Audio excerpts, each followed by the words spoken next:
Today, we're going to be looking into the man with a plan who slices and dices through people with his edgy personality alone to survive, Felix Hugo Fraldarius. You'd be forgiven for thinking that our boy Felix is just a jerk to others for no reason. You wild boar. Hold a moment, dog. You're not meant to be a knight. Go find a husband. Excuse me? Because most of the time, he'll do anything to perpetuate that appearance. But beyond having the sharpest of edges, Felix is a character who cares deeply for people in his life, and he uses his off-putting personality as a crutch to dispel with his discomfort in becoming attached. Felix hates the common ideas of chivalry and justice within Fargus because he thinks that it prevents people from thinking for themselves and causes them to throw their lives away needlessly. Now, Felix would become disillusioned with chivalry and honor after his brother Glenn died in the tragedy of Dusker. He takes issue with people glorifying his brother's death by claiming that it was honorable because he feels that the death of his brother wasn't so glorious. He feels that too many people in Fargus subscribe to chivalry and that they're almost brainwashed to glorify these deaths. He makes this clear in his sea support with Ash when he shows his disdain for archetypal stories of chivalry and knightly honor. Writers of these stories are worse than tyrants.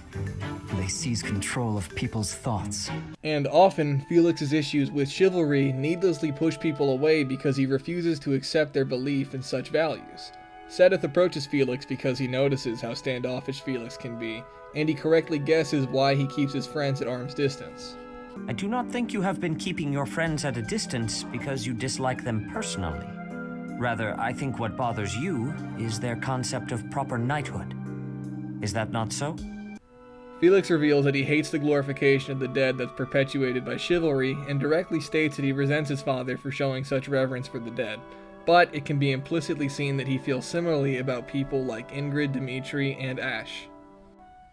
Eventually, through multiple different support chains, Felix learns and grows by opening up to other people, learning the value of alternative perspectives, even including those of chivalry. The most lighthearted of all the examples of his growth comes from his support with Lysithea, where he appreciates a cake that she bakes that's not too sweet. It's a small adaptation that he makes, but it's significant because he comes to appreciate something that someone else enjoys and sets his personal feelings aside to try something new. In his supports with Leone, Felix starts out by being a little arrogant about his skill level and is wrecked epic style by the based and epic Leone when he underestimates her abilities. And as a side note, their B support seems to mirror an event in Japanese history involving the legendary swordmaster Miyamoto Musashi. Musashi had to face a renowned samurai of discipline and skill and knew that he couldn't defeat his opponent should he conventionally take him on. So Musashi showed up to the duel very late, which infuriated his opponent, giving Musashi the edge in the duel. So Leone ends up taking the role of Musashi in the B support and defeats Felix even though he's probably more skilled in direct combat because she uses more intelligent meta-level tactics. So at the end of Felix's support chain with Leone, he finally comes to acknowledge her as a partner, signifying his growth beyond his arrogant lone wolf philosophy, coming to understand that he can learn equally as much from her as she can from him. Now, to get to the root of why Felix acts in such an unsociable way, it's important to understand his relationship with his brother Glenn and how his death affected him. Felix had a unique relationship with his brother Glenn, which seems to inform a lot of his behavior throughout the game. When Felix was younger, he seems to have looked up to his brother and Dimitri, and his standoffish behavior at the academy was an odd development for him. Even Felix himself seems to have issues with self-actualization, as shown in his support with Mercedes when he becomes irritated when she compares him to her little brother. I am me, Felix Hugo Fraldarius. There is no one else. Brother. Eventually, through their supports, Mercedes affirms Felix and tells him that she just wants to be around him, not because he's like someone else, but because he's special himself. Felix also grows beyond his brother's shadow in his A support with Byleth, where he reveals that he's been training to surpass his brother, but now he had someone new to measure himself up against in Byleth. Felix grows beyond Glenn's shadow and fully self-actualizes with the help and affirmation of other people. On a lighter note, it seems that Felix deeply enjoys singing, as can be seen in his supports with Dorothea and Annette. In his support with Dorothea, Felix initially prejudges her based on basic observations, believing her to be nothing more than a stupid girl looking to marry into the right noble family. But eventually he comes to understand that there's far more to her than he initially assumed once he began to learn about who she really is beyond her appearance. He learns that she is a great singer, which happens to be something that he deeply admires and appreciates, showing that he's finally come to understand what's genuinely appreciable about her. In his support with Annette, Felix is amused at her singing and he can't stop eavesdropping on her whenever she does. But he comes to realize that he genuinely loves her singing beyond the funny and seemingly unintelligible lyrics. In his supports with Dorothea and Annette, Felix is able to attain a greater appreciation for them through his love of singing. Even though Felix shows the capacity to grow and understand others in the previously mentioned supports, he still has a problem coming to accept chivalry within his friends that are from Fargus. Felix's supports with Ingrid effectively showcase their deeply contrasting views on ethics and on society, where both interpret Glenn's death in deeply contrasting ways. Felix views the glorification of Glenn's death as grotesque and as something that only perpetuates foolish ideas of chivalry that cause people like his brother to throw away their lives.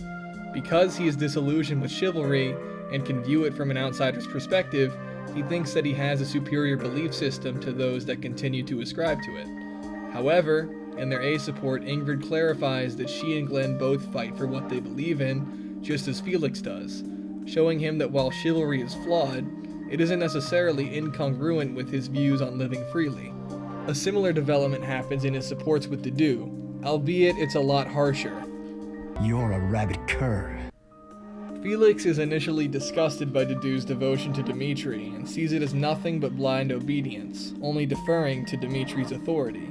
But Dedu later saves Felix in their B support and clarifies that he risked his life for the same legitimate reason that Glenn sacrificed his, and outlines to Felix that surviving isn't all that important and that to risk your own life to protect another is legitimate.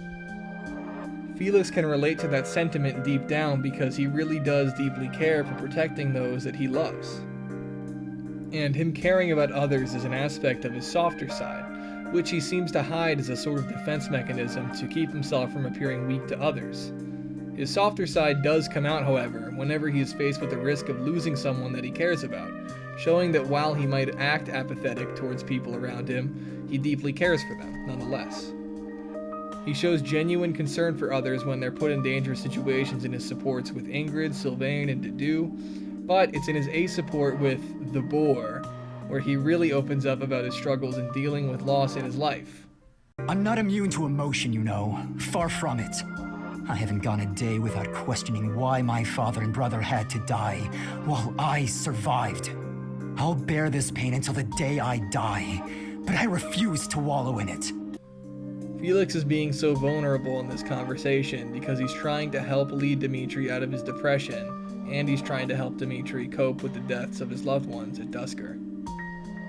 Even though Felix seems rude in the way he's talking to Dimitri, he's legitimately trying to reach out in his own unique way.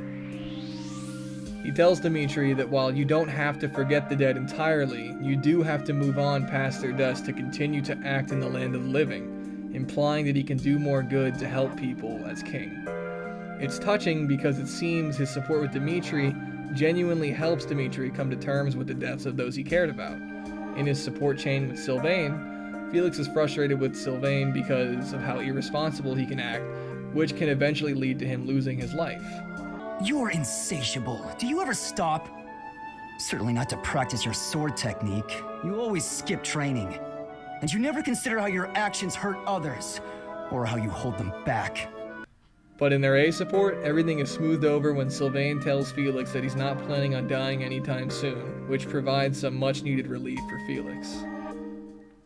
Felix continues to express such care to Bernadetta, whether it be through trying to return her satchel at the beginning of their support chain, or through saving her life.